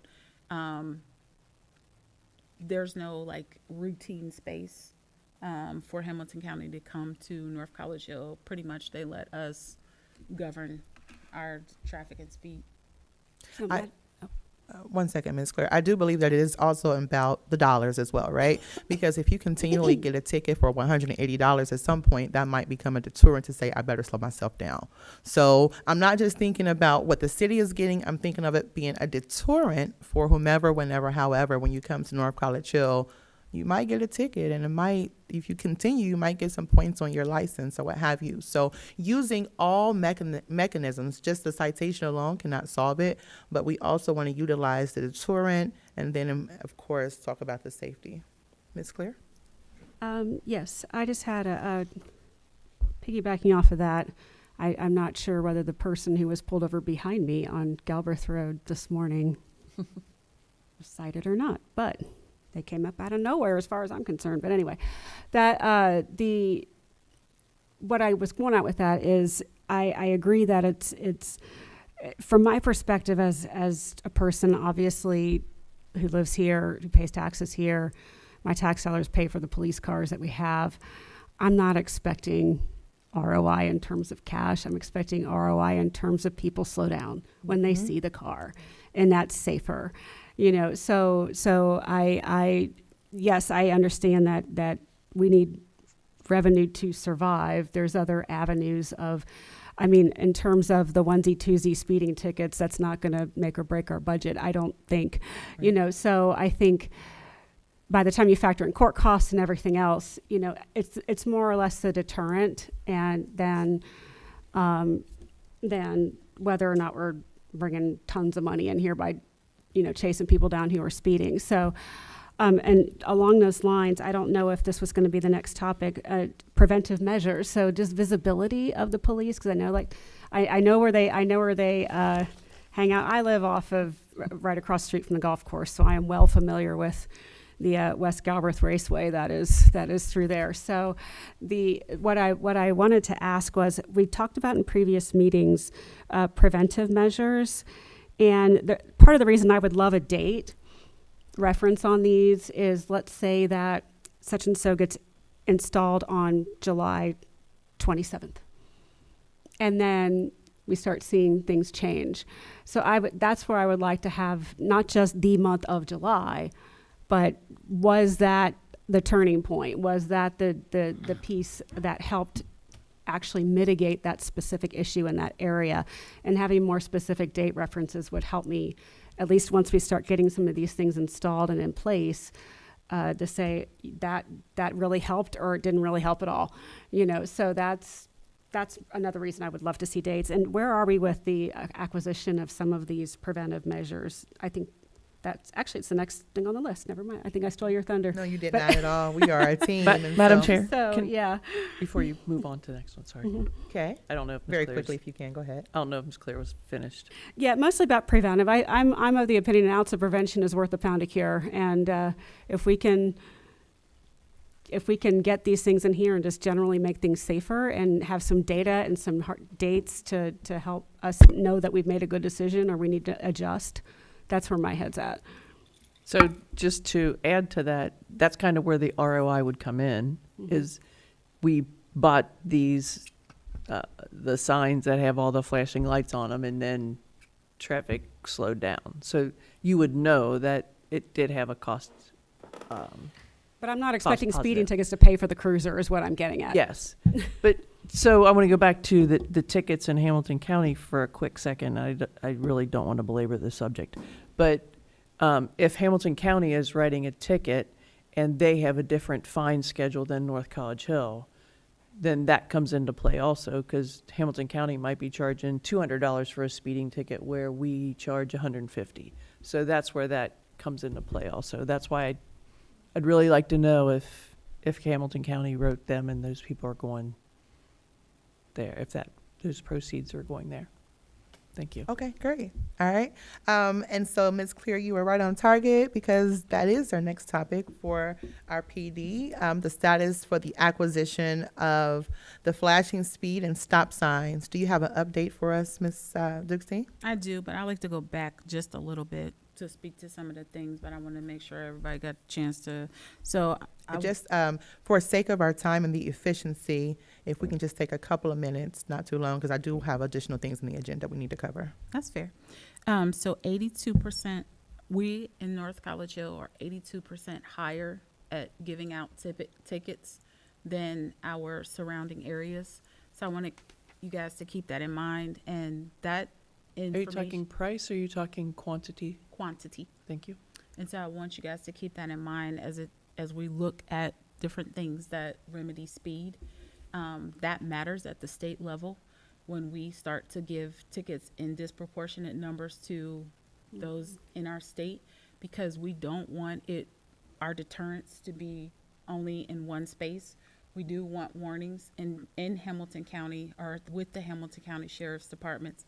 It does not necessarily mean just because you see people pulled over that is a ticket they give warnings to, because they answer to these statistics as well, these stats that they have to follow. We do not want to send the mantra from council, administration, or our chief that we are pushing tickets. So that's what I was going to say going backwards. And then moving forward on the asks from me the last time. So it was said that. I'm sorry, Ms. Dukes, it wasn't to you, it was actually to Interim Chief Cheney. Actually, you sent me an email asking if I was going to be able to follow up with the things, and I went back and I listened to the meeting just to make sure that I captured what you had desired, and you specifically said me to the things that I was getting ready to answer. So we're not at your section just yet. Okay. We are still under the police department and the status of the acquisition of the flashing stop signs and speed signs. Those were things that Chief Cheney mentioned at our last public safety meeting on June 9th that he was working on. So I would say that the equipment that we have currently, we are hoping to get those out by August. Okay, so I'm not sure if that answers our question fully. In June, Chief Cheney, he actually showed me where he was preparing to make the purchase for the flashing speed and stop signs. Will that purchase still occur? No, well, let me rescind that. No, it has not happened yet. Okay. Is there an idea if it will occur, and if so, when? Yes, so we need to close out the month of June. We need to assess where the police department is on their spending to determine. I know that you all are aware this is a budget and finance scenario, but you all are aware that we went into our savings to accommodate this budget to the tune of $2 million. And so we have had some unexpected spendings occur in the front half of the year that are pretty extensive. So we were looking to see if we have equipment that we haven't placed out yet. We have things that we have not yet done. So we're trying to determine whether or not we should go forward in those spendings for those specific items. And so we need to close out the month of June, which is what Shiva does. And then we will have a mid-year assessment of our projected spendings so that we can stay as closely aligned to our budget as possible. And being that we have equipment that we have not yet put throughout the community, we want to definitely make sure that we exercise that first. Okay, I want to open up the floor to the committee as well. But before I do so, Ms. Dukestein, do you know the total cost of the flashing speed and stop signs? I can look at the quote that it was sent to me, but if you want to move on while I look at that so that I don't hold up time. Well, this is the very last topic relative to our police department. If there are any other questions from the committee on this topic, and I do believe that Ms. Clear mentioned it, we want to be a little bit more preventive, right? And granted, there are people who are coming down Hamilton Avenue, coming from College Hill. I don't know what their enforcements are like for the city, but then they get to North College Hill, coming down by the Dollar General, and they speed up significantly. So if we can maybe implement, and we don't want to be that city known for always coming through and getting a ticket, but what we don't want is for people to feel comfortable speeding. So we're looking to identify beyond the blitz, because those are just for 2 days, for the next 2 months. What other preventative action are we taking to allow people to slow down in our city? We have equipment that has not been placed, is what I'm saying. And so we would like to projectively place that equipment before we purchase new equipment. What equipment is that? It's some flashing lights, it's some speed, there's some speed remedying equipment. I'm not sure what it all encompassed. We got that through a grant. And so we're going to place those first. Okay. And you're foreseeing that it's going to be towards the middle of August, beginning of We August? hope to have it before those kids go back to school. Okay. I think that's August 11th, so that's in the next 30 days. And then the last question on this topic is, do you have a location of where the signage will be? We do not have, I don't have the location. Okay. All right. Committee, are there any other questions relative to the flashing speed signs and the stop signs? Okay. All right. And so I know that you are prepared to talk about your section. I just want to add a little bit of a caveat here. A lot of these questions that we are asking for follow-up and updates on, they stem from our June meeting, which was over 30 days ago. I had a request that if the information becomes available, Ms. Dukestein, from you or anyone in the administration and/or department heads, is there a way that we can get it a little bit more efficiently? My goal going forward, and I believe the committee is in alignment with this, is that not to receive the information day of.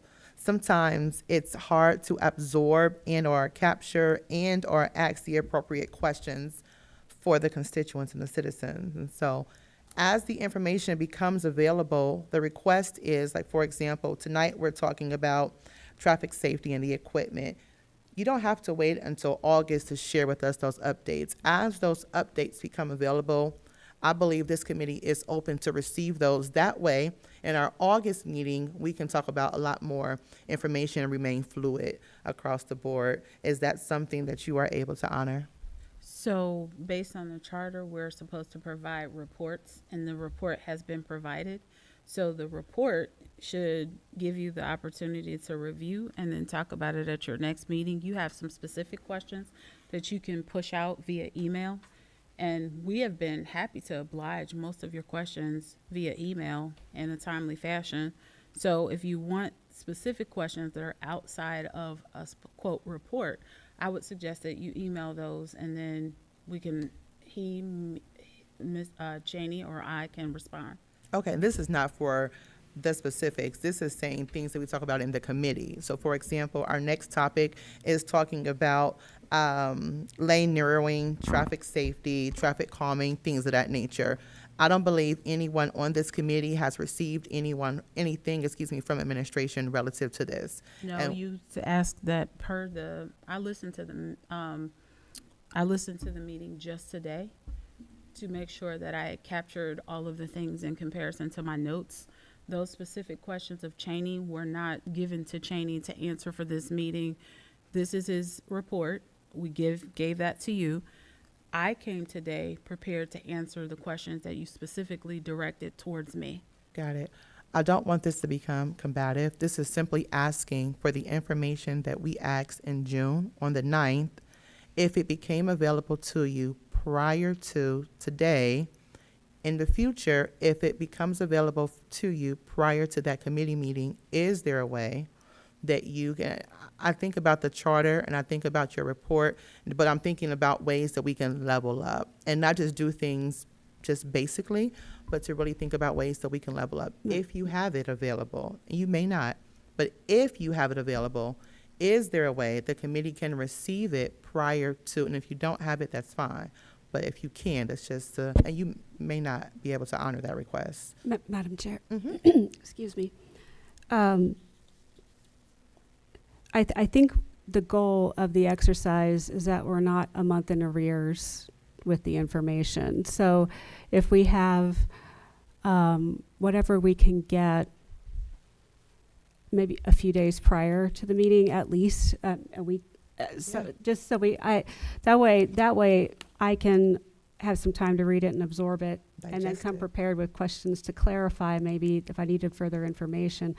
But I'm like kind of trying to absorb this on the fly here, and some of this stuff I think we just talked about, but it would at least help if I could come to the meeting prepared to ask you meaningful questions instead of asking you to tell me what's already in the report that I haven't had a chance to read yet. You know, does that make sense? So it does make sense, but this report is through June, and I actually can confirm that it was through June 30th now. And it's the 13th of the month. So you got a comprehensive report. I mean, the follow-ups to the previous meeting. Right. The follow-ups are just questions answered. I mean, I haven't even gotten to the answers yet. You might feel differently once you hear the answers to the questions. All right. I think that's what we're Yeah. trying to get at, just so Yeah. I can come to the meeting and not, I can pay attention to what you're saying and not try to read the report at the same time, if that's, I Yeah. think that this is separate from Yeah. what was asked of me. This report is given to you all by the police, interim police chief for the sake of review and questions following via email.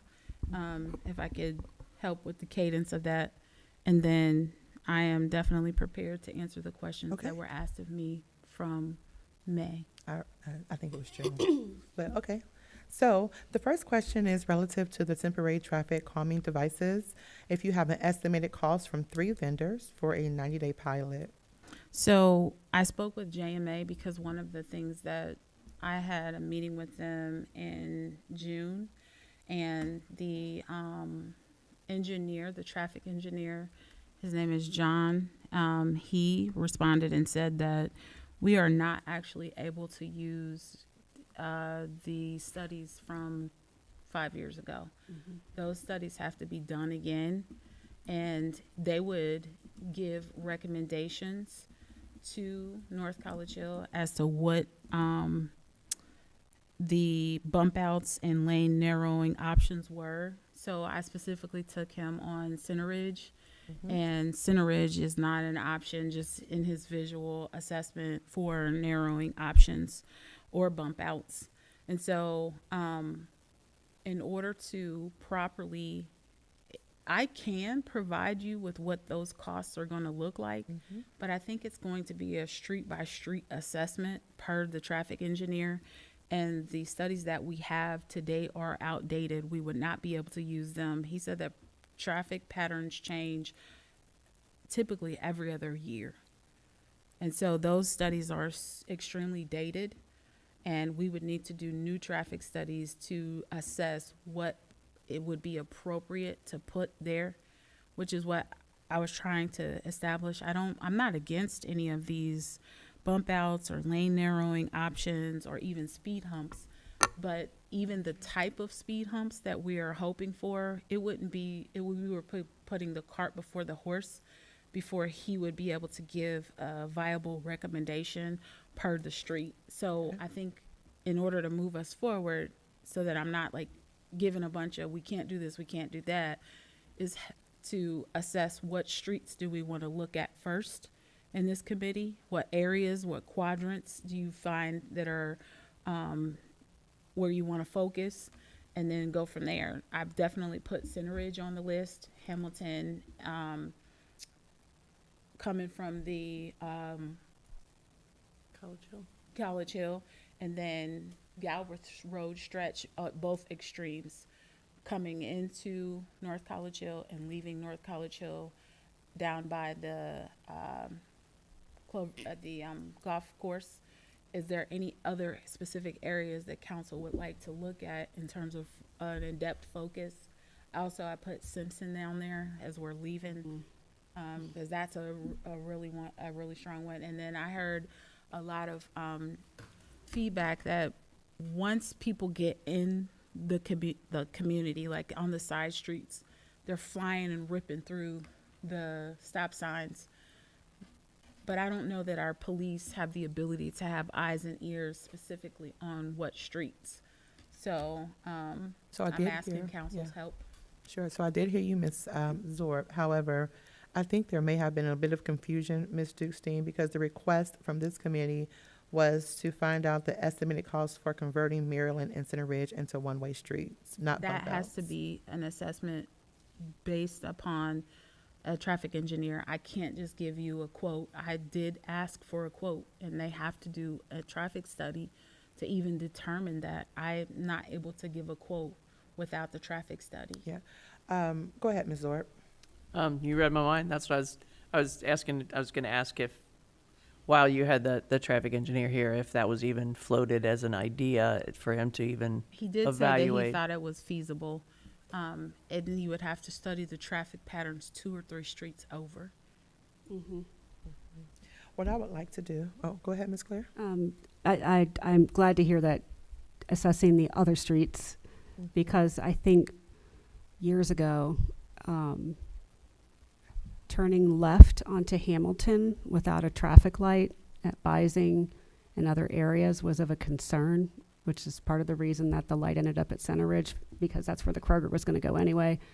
If I'm remembering fuzzy memory from long time ago, but I am glad to hear that they're going to assess, if we do scenario A, what would that do to street B, C, and D that have nothing to do with this effort? Are we going to create more pain points down the road for this intersection by trying to solve this intersection? So that's something he's going to be studying? Yes, if we choose to go forward in that. And thank you so much, Ms. Claire. To the same tune, though, we have grant dollars. Do you know when they expire? Because the grant dollars were to be used for a temporary project for 90 days.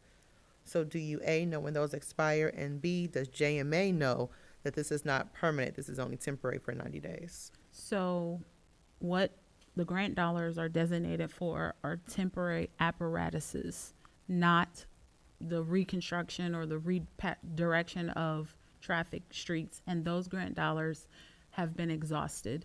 I think the accusation was, maybe accusation is the thought process, was that we had not spent the dollars in a timely fashion, and that's not actually true. We did actually spend the dollars. You know, the next question is going to be when, because I've not seen anything. I don't know if Ms. Zor, with you formerly being on BNF, or even you, Ms. Claire, do you have a time frame of when you were a former city employee, do you have a time frame of when those dollars were expended? They were spent in the time frame of the grant. I think the grant, that was before I even came in. Madam Chair? Yes, go ahead. Yeah, it was right during that crossover period, end of 24 into early part of 25. Is I think the one we're talking about. We actually had an update on that in the We Thrive meeting. It was an issue of jargon, so to speak, where we knew a group of us were calling the grant one thing, but then in the finance office it's called something else because that's how it gets booked. And then the vendor is something else over here. So it turns out that it actually was, because I remembered that the legislation passed the May after my last day. And then believe it purchases happened shortly after that. But it was booked as, and this is, Ms. Stevens Knott was also like brand new. She'd only been here for 5 minutes. So booking it in this bucket, but we're calling it the clean purchase, but it's the We Thrive grant, but it doesn't say We Thrive, it says Hamilton County. You know, there was this connecting the dots of, oh yeah, we actually did spend that money. So it took a minute to figure that out, and I think it was just a matter of just the jargon that we were using to refer to the bucket of money versus what was purchased with it. And now we've got that clarified, so that the purchases have been made, and I think it makes logical sense to have a little bit more data around where would be a good spot to test some of these things, where they would be most effective, and having that initial data to start with to say, here's our baseline, and then we do this, and then we measure. And I believe Hamilton County also said, because it is a project funded by one of their programs, they can help us do the public opinion assessments and things like that. The engineers will do the engineering, but they can help us with the public opinion assessments and surveys and things like that of the community on that end too, as part of that process. Great. Ms. Dukestein, do you know if JMA has provided a cost estimate, and/or if this committee and council wanted to move forward with this said vendor for the traffic study, a time frame in which they could start? So I hear you asking me multiple questions. I don't have a cost. I do have Not a cost estimate, meaning a roundabout dollar amount. Right. I don't have a cost estimate. As soon as we give them the okay that we want this, they can give us a cost estimate. And then I was planning to put that in from this committee to try to get it on budget and finance. If it is plus or minus the amount that I am able to spend, I just need to know from you all if that's what you want with the next steps. And Am I I don't, hearing you correctly say that you wanted to tell you yes, and then you'll tell us how much it costs? I'll come back and tell you how much it costs, and then you can decide again, do we want to go forward with this? Committee, I believe that in order for us to know if we want to go forward with it, we would want to know the cost. To Ms. Chichester's point in the prior meeting, we're looking at dollars, and so I don't know if I can firmly say yes to it if I don't know what it will cost the city. So the difficulty in getting an estimate is to determine how broad the traffic study you want. Do you want me only to focus, that's why I asked about the specific streets.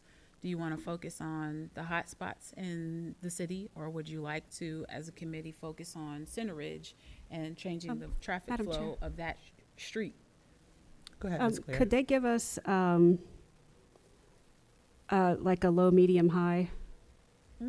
I can ask. That, I mean, I think that would help, because I really don't know what I want until I have more data around that information. So if they could give us at a basic, if we did this scope of work, it would be this much. But if we added this, the Cadillac versus the Pontiac. And to that So, same point, yeah. is JMA the only vendor? JMA is our designated contractor for these types of things. It is our, it's the place that we got through the state. So they source out this work, and then, so they will give an estimate, they will get us our bids, they do all of our vying for us. We've had a long-term relationship with them, and it is, There are city engineers. basically. Okay, great. I would also like to invite other entities who are out here all the time. I would like to invite our PD to be a part of this conversation, because they are on these streets daily and they know what's happening here, and I just want them to have some input. And I don't know if Chief Cheney has the capacity, but maybe if Lieutenant or even any of the sergeants want to be a part of that conversation. I think it's important that it's not just exclusively, to council and our administration, but it's those. not. It's just that those meetings are happening outside of this meeting. So I need to understand what council is looking to achieve. Are you looking to change the traffic flow of Center Ridge and the surrounding streets to understand the impact of that? Or is the aim here specifically speed around our city? And then from there, we would be able to let JMA know that, and to kind of focus on those hot spots and get a traffic study based on, or an assessment of cost based on what they would perform as a traffic study, as Ms. Clear was saying, low, medium, high.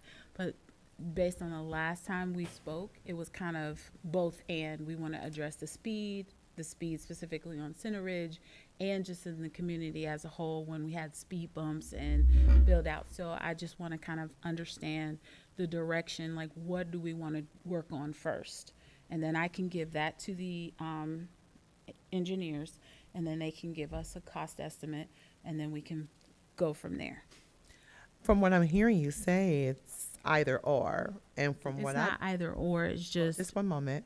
What I'm hearing you say is, it sounds like you're saying is either or. What do you want to work on first? And I'm thinking that they both are parallel together. We want to decrease the speeding in our community, especially since the children go back to school. The young adults, youth, however you want to call them, the kiddos, go back to school in the next 30 days. And we want to overall look at areas in which there are high traffic incidents. We go back at the data that our police department provided, and there were 27, I believe, citations within a 7-day time span on Center Ridge, right? So, and that doesn't include any of the warnings. So I don't believe that we need to choose either or. I do believe that we can work in parallel to address both, and that is the speeding. And then that also is looking at traffic calming in North College Hill.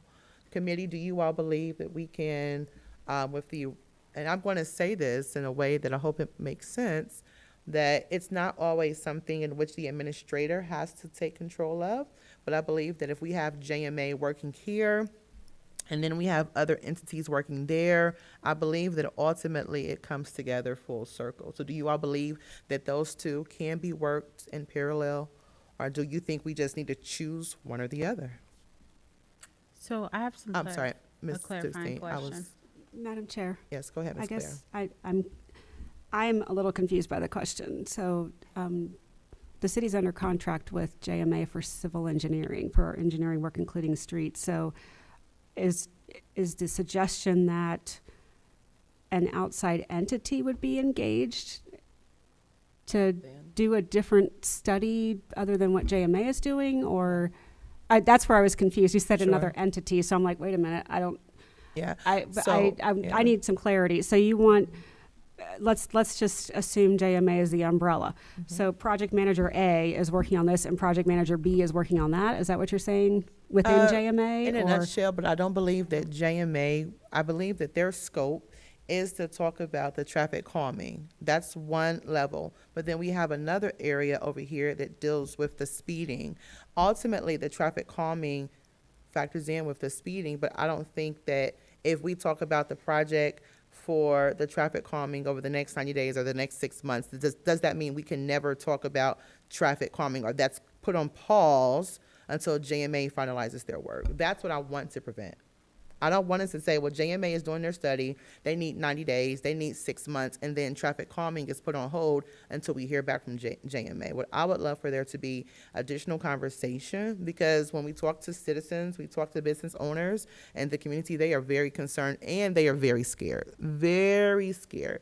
And so what we want to do is we don't want to just hit it from one avenue. I believe, right, we can tackle both simultaneously.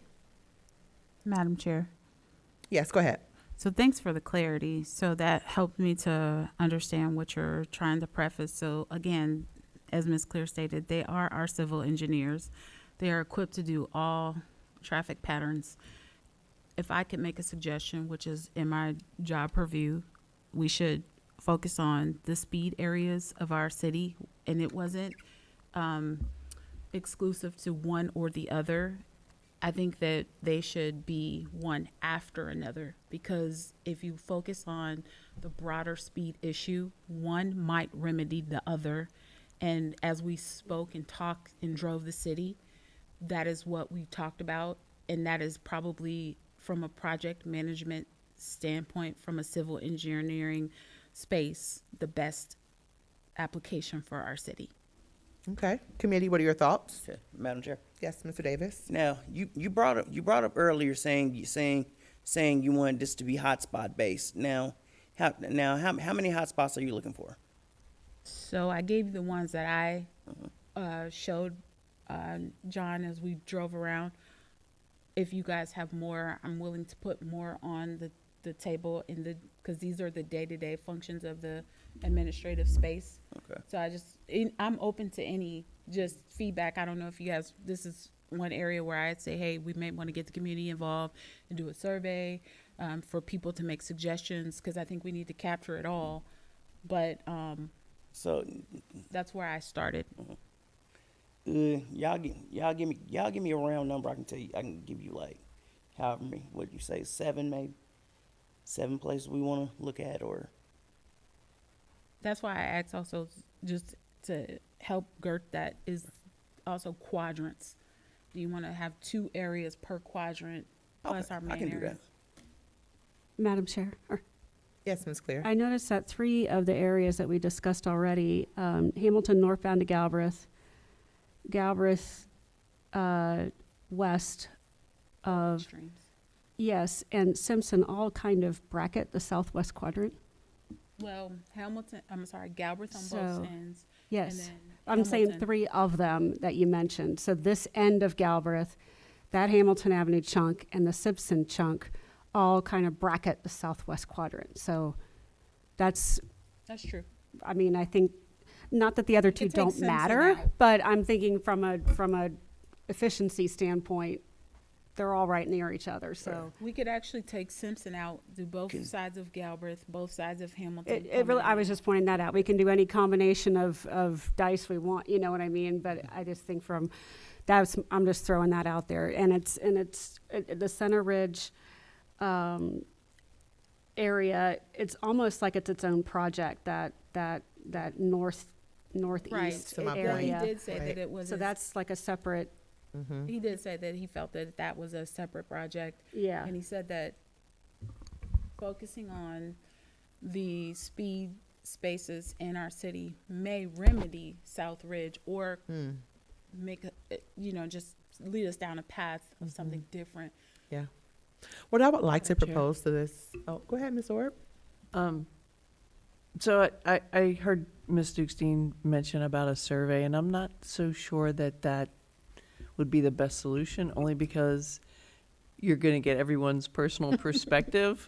And because I think traffic is horrendous on my street. No one's, I think people actually take it a challenge to see how fast they can go through the stop sign. That's my opinion. But that's my point, is I think you're just going to get all of those opinions from all the people. I think we'd probably be better served by talking to the PD. Like, I think That was- Ms. yeah. Ms. Curitin kind of alluded to that before. They're on the streets all the time. They know where the high ticket areas are. I think they'd be our best bet to know where that focus should be. I can start there. Yeah, that was what I was, thank you so much, Ms. Zorb. I want to have them a part of that conversation, right? And so JMA, PD, Administration, Council. In fact, what I would like to propose is that we have the traffic engineers to come to our August Public Safety Committee meeting. That's not my choice. I mean, you're asking. I'm sorry, them- Ms. Dukestein. It was a request. It was I know, not but saying you- they must come. It was a suggestion to say we would like for them to be at this meeting. Now, if they're not able to attend, respectfully, we understand. But what I'm asking for is that they are the subject matter experts. They know all about this. And I do believe that having them here will allow this committee to answer and have many of their questions addressed so that we can legislatively move forward.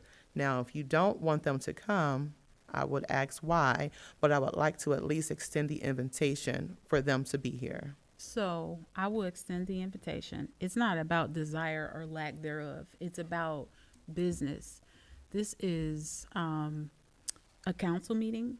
Council can come up and come to a meeting with them as opposed to them coming to your meetings. These people work full-time jobs. This is their daytime work. You're asking them to come after hours to a meeting when a lot of their businesses in the cities or municipalities that they serve are working in business hours. So my suggestion wasn't going to be that they didn't come.